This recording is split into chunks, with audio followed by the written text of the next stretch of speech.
Hello friends, welcome to my YouTube channel. Day 16 ज्याला valuation करतोय आपण. बघा, व्हॅल्युएशन मध्ये सुद्धा 3 पार्ट मध्ये डिवाइड झालेलं आहे. एक व्हॅल्युएशन टेबल, मेथड्स आणि जे आपण आज घेणार आहे that is the basics of the valuation. म्हणजे व्हॅल्यू, कॉस्ट आणि प्राइस मध्ये काय डिफरन्स आहे, what are the characteristics of म्हणजे that landed property. So this type of topic has been covered to this lecture. ठीक आहे. आता पहा, आपण जेव्हा व्हॅल्युएशन बद्दल बोलते सो बघा, तुम्ही डिटेल मध्ये तर अभ्यास केलाच असेल. जेवढं तुम्ही जास्त व्हॅल्युएशनला वाचाल तेवढं जास्त व्हॅल्युएशन कळतं. व्हॅल्युएशनला कॉमन लँग्वेज मध्ये वाचा, त्याला कन्वर्ट करा आणि मग तुम्हाला जेवढं जास्त रीडिंग कराल तेवढं आन्सर मिळेल. कारण की वर्डिंग चेंज होतात पण त्याचा अर्थ बदलत नाही. अशा प्रकारचं व्हॅल्युएशनला घेऊन जे काही प्रश्न असतात त्याच्यात फक्त म्हणजे topic wise it is same. ठीक आहे.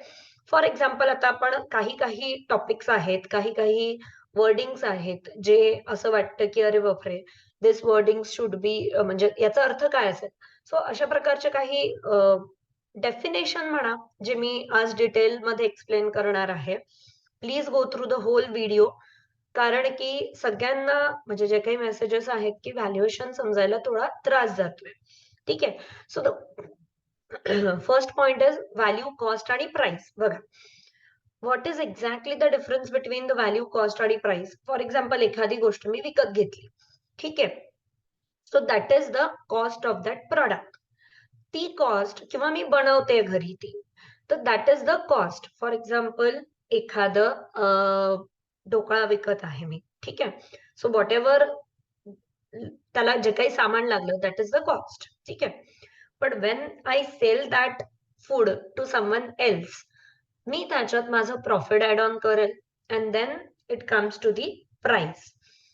पण तोच फूड सपोज त्या दिवशी खूप रेअर झालेला आहे, आणि किंवा रेअर झालाय म्हणा, किंवा कोणाला त्याची नीड आहे, तर at that case that second person sold that by food by giving some value.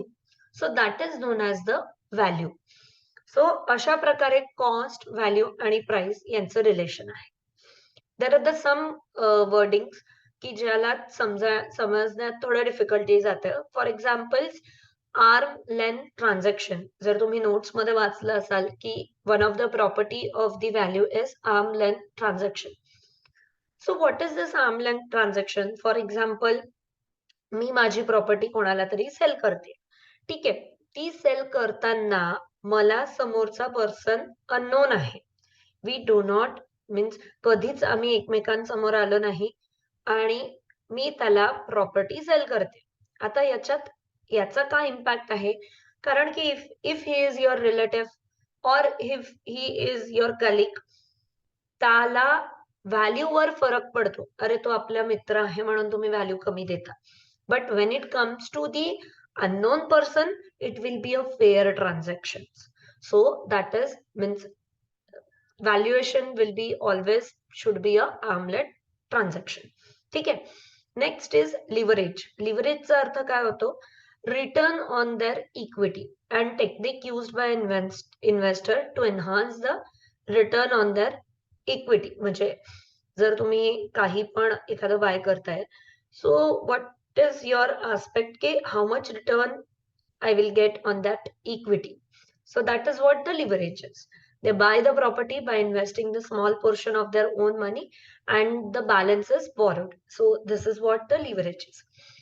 There are the two types of life, that is economic life and the physical life. बघा, एखादा phone आहे. ठीक आहे. त्याला economic life आहे, 5 वर्ष phone चांगल्या condition मध्ये चालतं आणि जेवढं आपण इन्व्हेस्ट केलंय, so economic life becomes 5 year. पण माझा फोन मी चांगला वापरते आणि 5 वर्षही तो काही खराब झाला नाही. 8 वर्षानंतर खराब, म्हणजे अजून 3 वर्षानंतर खराब झाला. So that is the physical life. Economic life is की actual service life of the building, and physical life is actual survival life of the building before it collapse.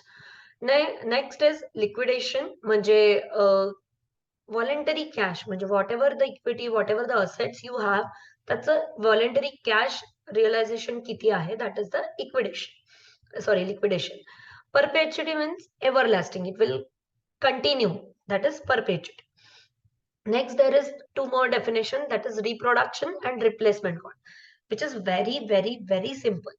बघा, रिप्रोडक्शन म्हणजे काय की you have to replica, you have to make as it is whatever the old fashion किंवा जे काही material they used it, you make is exact duplicate of that is known as the reproduction. But when it comes to the replacement, ठीक आहे ना, आपल्याला same गोष्ट बनवायची आहे but we will use the म्हणजे modern material to it, that is the replacement cost. Now, the essential elements of the values are, obviously it should have a utility, you should have a scarcity, demand, transferability. So if this 4 points is there with the means property, then it has the value. ठीक आहे.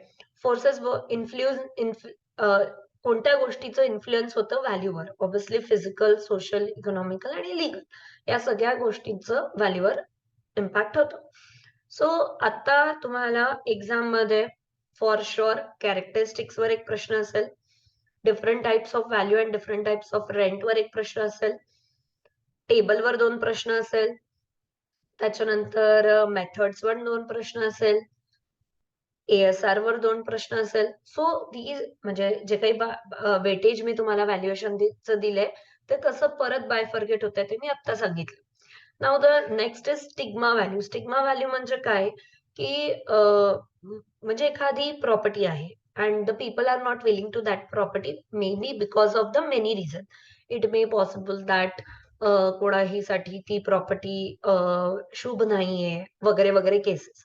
So it has means त्याला potential आहे, त्याला सगळं काही आहे, but it doesn't have that value. So that is known as the stigma value.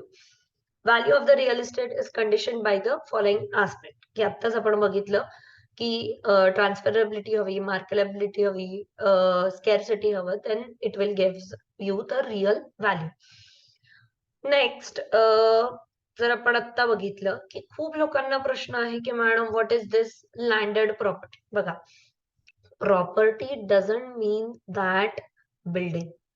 Clear करा एक थोडंसं, because we are related to the civil engineering किंवा आर्किटेक्चर. आपण विचार करतो ओनली प्रॉपर्टी इज बिल्डिंग किंवा कन्स्ट्रक्शन मटेरियल किंवा लँड, असं नाहीये. whenever I have this laptop, this is my property. I have my car, this is my property. ठीक है? So everything is whatever you earn, that is the property. If I am running a business, so that is my property. So what is landed property? Whatever is related to land, means it may be a building, it may be a commercial shop, it may be a real estate, means vacant plot. So that is the landed property. म्हणजे landed property हा काही वेगळ्या गोष्ट नाहीये. It is फक्त प्रॉपर्टीचे there are the many types. Landed property म्हणा किंवा बिझनेस प्रॉपर्टी म्हणा किंवा मशीन प्रॉपर्टी म्हणा. So out of that landed property. So what are the different types of landed property, factors affecting the demand of the landed property. जर लोक एका लोकेशनवरनं दुसऱ्या लोकेशनला मूव्ह झाले, इकॉनॉमिक ऍक्टिव्हिटी काही आली तिथे, तर obviously the people start coming there आणि indirectly the property value increases. Improved accessibility, जर connectivity is good, then obviously the property rate is going to increase. Inflation, change in the taste or a social circumstances. Factor affecting the supply of the landed property. In short, supply of the property cannot be increased. Obviously, land is the limited resource. Supply एकदमच तुम्ही वाढवू शकत नाही, सप्लायला एकदमच कमी करू शकत नाही किंवा आता कमी आहे तो उरलेले. You cannot reduce that, you cannot increase that. Availability of finance for the project development is the main factor affecting to the supply of the landed property. मी काही व्हॅल्यूज तुम्हाला एक्सप्लेन करतेय, तुम्ही रेंट्स जे काही आहेत ते गो थ्रू करा, कारण याच्यावर सुद्धा एखादा प्रश्न येऊ शकतो. सो आता जसं मी म्हणलं की property it may be anything movable और immovable that you have owned. Okay, so that is known as the property. It may be a machinery, it may be a plant, anything. So out of that we are studying the landed property. ठीक आहे. आता freehold and leasehold these are the characteristics. म्हणजे freehold म्हणजे काय की ती जागा माझी आहे आणि I have rights to use that property in any way whatever way we want. ठीक आहे. जर मी ती जागा लीजवर घेतली आहे तर मला त्याला रेस्ट्रिक्शन्स आले की आय कॅन डू मीन्स मला फुल राईट ऑफ एन्जॉयमेंट नाहीये. I need to ask to the lessor की व्हॉट एव्हर म्हणजे जे काही आपल्या कॉन्ट्रॅक्ट मध्ये लिहिलं असेल that I can do. So that is the difference between the lessee and the lease and the freehold. Next is book value and asset value. Book value म्हणजे काय की त्या प्रॉपर्टीची डेप्रिसिएशन जर आपण लक्षात घेतलं till the year then you will get the book value. Next is asset value. काय होतं की obviously the value changes according to the person to person. ठीक आहे. पण फॉर द म्युन्सिपॅलिटीज म्हणा किंवा अर्बन लोकल बॉडी म्हणा they need to give some property tax or water म्हणजे जे काही टॅक्सेस आहेत. So they should have some base value and that base value is known as the assessed value. Next is distress value. That is जे काही lower price मध्ये जर market value पेक्षा कमी प्राइस मध्ये जर ती प्रॉपर्टी विकल्या गेली तर that is known as the distress value. For example काही फायनान्शियल डिफिकल्टीज असेल किंवा त्यांना तेवढं प्रॉपर नॉलेज नसेल तर ती व्हॅल्यू म्हणजे त्या मार्केट व्हॅल्यू पेक्षा कमी नाही विकलं तर that is known as the distress value. Replacement. आत्ताच आपण रिप्लेसमेंट आणि रिप्रोडक्शन बद्दल बघितलं होतं. तर we come to know that replacement is की जे काही तुम्हाला बदलायचं आहे at the current fashion that is known as the replacement. Next is potential value and monopoly value. Potential म्हणजे काय की एखादी जागा आहे. ठीक आहे. त्या जागेतनं मॅक्स टू मॅक्स किती इन्कम घेऊ शकतात आणि ऍडव्हान्टेज घेऊ शकतात ती जी व्हॅल्यू आहे that is the potential value. आणि मोनोपोली म्हणजे काय की if there will be a single supplier. ठीक आहे. तर ऑब्विसली द लँड रेट म्हणा किंवा फ्लॅट रेट म्हणा it is going to increase. So that is the monopoly value. Sentimental value obviously म्हणजे कोणतीही जागा असेल. सपोज आय हॅव माझ्या काहीतरी म्हणजे पूर्वजांनी दिलेली ती जागा आहे आणि I have a sentiment towards it. So me market price मध्ये ते नाही विकणार आहे because I have the sentiments with that property.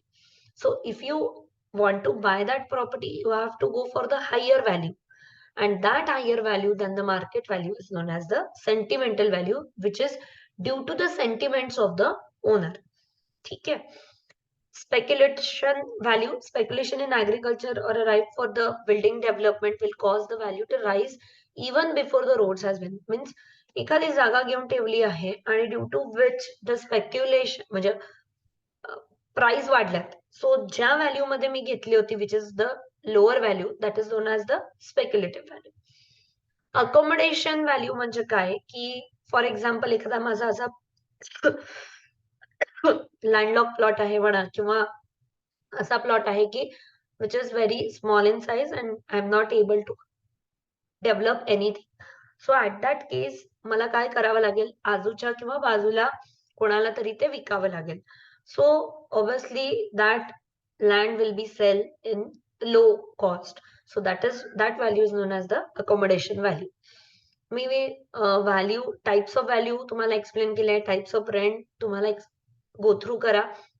त्याच्यातनं तुम्हाला खूप साऱ्या MCQ बेस्ड असं तुम्हाला मिळू शकतं कारण की डेफिनेशन्स वर हमखास एक प्रश्न असेल आणि कॅरेक्टरिस्टिक्स म्हणा किंवा जनरल कॉमन कॅरेक्टरिस्टिक्स किंवा मेथड्स याच्यावर हमखास एक प्रश्न असेल. उद्या आपण मेथड्स ऑफ व्हॅल्युएशन बघू विच इज द म्हणजे next point in our syllabus. Thank you. Thanks a lot.